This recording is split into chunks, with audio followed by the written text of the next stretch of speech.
Hello everybody, welcome back to my channel. Today I want to discuss the ramps or the stone ramps, the coarse thicknesses of the pyramid, and I'll also touch on the flail which I did in a previous video. I'll show you a model I've made of a flail and explain why I think a flail is it's like a buffer between two rubbing stones. Anyway, back to the ramps. My first source of reference for the ramps was Herodotus.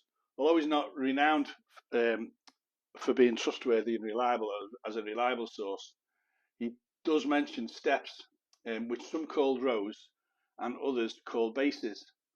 And it says that they were hauled towards um, a stage.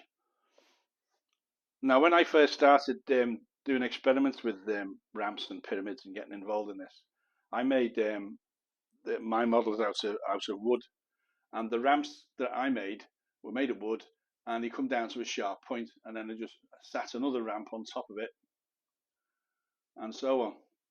And that's the way I envisaged what the ramps were like.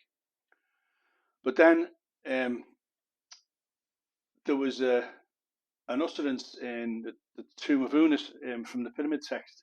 It's utterance 389, and it states that they stand fast, the two jet pillars. The broken off steps come down from where the light comes down. Unas ascends the ladder which his father Ray had made for him. Now, it was the broken off steps that I worried, not worried about, I pondered about. What did he mean by broken off steps come down from where the light comes down? Obviously, where the light comes down is from the sky. And then I read a piece of text from Summers Clark and Engelbach, and in it they describe a set of stairs in the Hebstet Temple at Zosi's pyramid. Now, to me, the Hebstet Temple is it looks like a recycled brickyard to me. It's made up of a jumble of different things, and one of them is a step, and the steps are similar to that. So they go up straight, they go up straight, down, back, and to the front, and the front of them are chopped off. So when I saw the front of them chopped off, I wondered if they got anything to do with this utterance from the Tomb of Unas. Um, the broken off steps come down. Now, Summers Clark and Engelbach said the riser was not vertical. So this, as a step, this is a step, normal step, and these are the risers which are vertical. So you would have steps going up. Don't know if you can see that yet, but he's saying this step is as a steep angle, and this riser isn't vertical, but at 90 degrees to the angle of the step. So this stone in Saqqara at the back in the Hebstet Temple comes straight up, then it goes 90 degrees to there, then it goes straight at the back and down and straight, and the front of it is chopped off. Now I thought, if this is something like the ramps that I envisaged, what's happened? They've sunken in the second ramp into the back. Now you would have gone further up.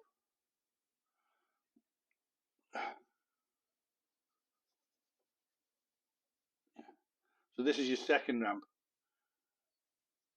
and there's your 90-degree angle at your back, and there's the step. Then it comes down and around. So your next step goes up, down, out, down, and around, right? So why did they chop the fronts of these steps off? There, they've chopped the fronts of the steps off so they could get them out. So this is a model I've made. It's well, you can see it's like that. So this is what the Clark and Engelbach are describing. Now, I think these are recycled from these broken off steps. So prior to them being broken off, they would have been like that. Now, why would that be 90 degrees to the surface of the tread? It would be 90 degrees to the surface of the tread. So any load passing over it, the stress would be even on equal sides. If, for instance, this was vertical, there, that part of the step would be brittle and chip. So once it starts chipping away, you can have a lump in your ramp. So that's to conclude. That's why I think the steps was made of stone, and I think this is clear evidence that this is just clear evidence that they were made of stone. So to pyramid course thicknesses. Throughout the pyramid, the course thicknesses vary, from thick at the bottom, and then you go thinner and thinner and thinner, and then there's a thicker layer, then the thinner and thinner. I'll insert a photo of what I'm talking about. But it seems that there's like a regular band of thick courses throughout the pyramid up to the top. The thick bands reduce in size as it goes up, but nevertheless, there's a thick course during the ascent of the pyramid. Now, why I think that this this band is here is where the landing stage is on the previous video you've seen. Here they are. Where this landing stage is, it would need to be a thicker course. If it was a thin course and you're bringing stones up and turning the stones off a sled or moving them around, you don't want the course thin. You'd want it a thick course, so it'd be durable. That's the reason.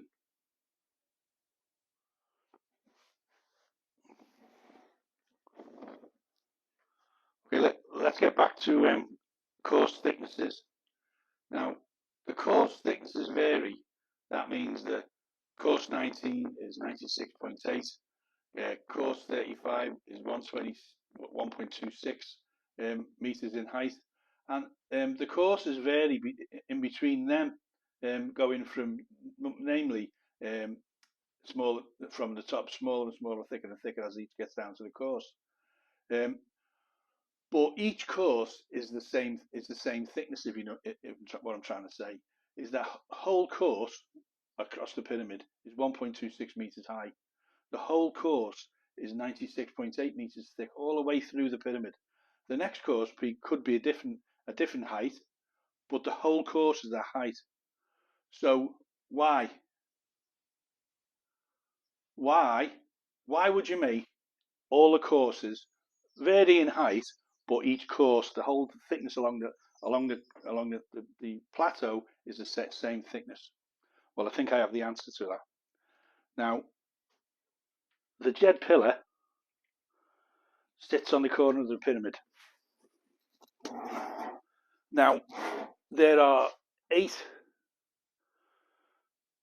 ramps. There's 4 corners on a pyramid, and a Jed on each corner, making up 8 ramps. Now, each Jed needs to be in balance.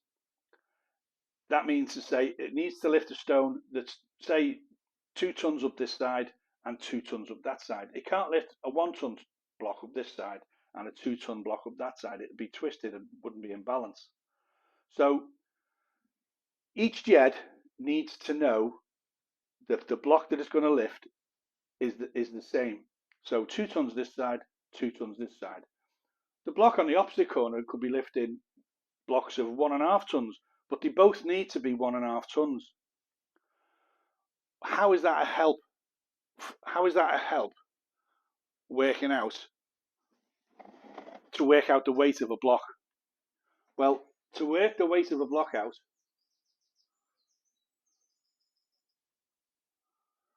if it's 1.4 meters wide, or 1.5 say, a meter in depth, and say 2 meters long, you would multiply the length, by the height, by the width, by 1.5. And that would give you the volume. So you've got 3 sums there to get the volume. However, so you whatever the volume equals, 1 times 2 is 2, 2 times 1 is, so the volume of this block is 3 square meters. Right. So then we'd know the density of granite. No idea what it is. Just call it 2.1 of something. So 2.1 by 3 by 2.1 is 6.3. So the value would be 6.3 kilos, tons, or whatever it is. So just for working out sake. However, if the whole course is the same thickness, you don't need this other sum. All you need to know is the width and the length. So 2 by 1 is 3. So you would tell Dave, who's standing here, you need a 3-ton block to go up this ramp, right? He'd shout to the other guy, you need a 3 square meter block to go up this ramp. If the blocks were various different sizes, the calculations to find out the weight of each block would be it's not impossible, but it's certainly easy if you know that the course is the same thickness. You don't need to know the weight of the object. You just need to know the area of it. So it's area that counts, not volume. That's the key to the course thicknesses. Area equals the weight of an object. So I've made a variety of blocks.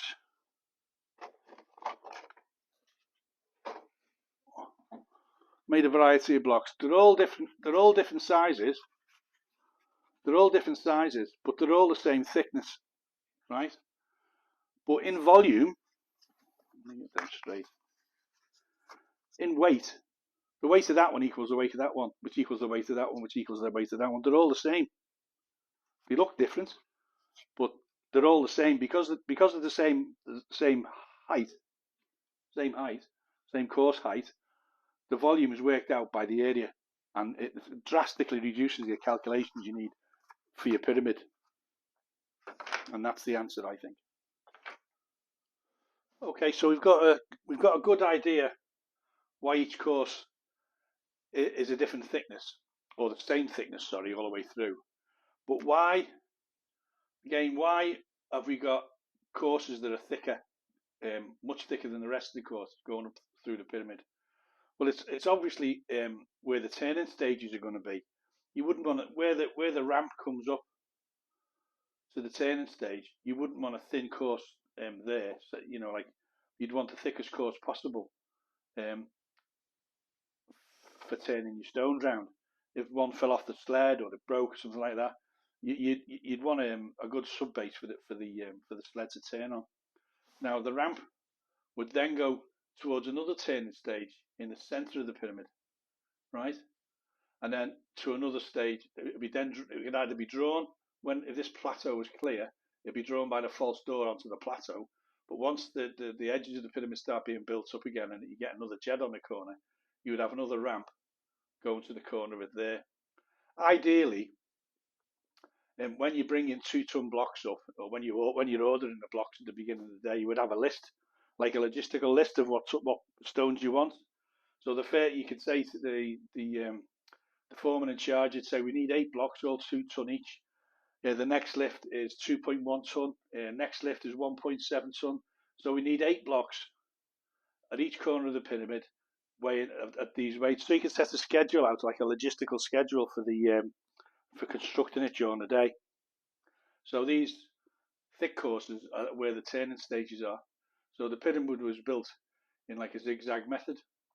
Yep. So a work cycle would consist of getting the stone at the bottom of the ramp, attaching the rope to the stone, drawing the stone up the ramp to this first stage, and then getting this rope back to the start again. You wouldn't pull the rope round the jed, put it in a basket or something, and then detach the stone, then throw the basket down. If the rope's loose, once this guy is put tension on the jed at the bottom of the jed pillar, this loose part of the rope, you might as well just walk back to the beginning with it. So when he unties it at the top of the ramp, he's already at the other end. So it's like a cycle. This is the work cycle. So this work cycle takes 15 minutes. say it's 7.5 minutes to get the stone up, and then another 7.5 minutes to get the next stone at the base, get it tied on and ready for the next. This is like a conveyor belt. So but you've got to remember there's 8 ramps, so it's like 2 minutes per block. Now I talked about the flail in the first video, saying it was like a fender or a buffer that's on a boat. What's happening as the stone comes up the ramp? It's got no it's got no option. It's got to touch this stone. The two stones are going to be rubbing against each other. So the symbol that takes care of that is the flail. Now let me just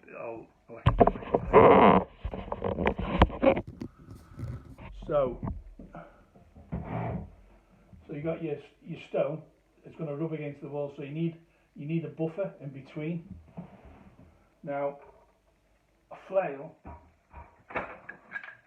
So this is a flail, this is a facsimile of a model of one I've made. It consists of 3 designs really, which is this part, right, which is like a lever. This works similar. This would be the pivot point. This works similar to a claw hammer. So you've got the same principle as a claw hammer. So you've got you had a nail in there, and you could use this to pull the nail out. Puts a lot of tension under it. So your flail, this is the claw hammer part. The rollers would be between the wall and the block. And why you've got bells, I'll insert a photo of a flail, and it's got like bells hanging down. What the bells are for is when this rope rotates, when this fender rotates, the rope gets tighter and tighter and tighter, so the fender wants to raise up the rope. So then bells can take in the slack. So that's an effective what the flail is for. It anchors there, and it protects the stone against the wall. Thank you for my subscribers, by the way. My new 10 people. Thanks a lot. See you soon.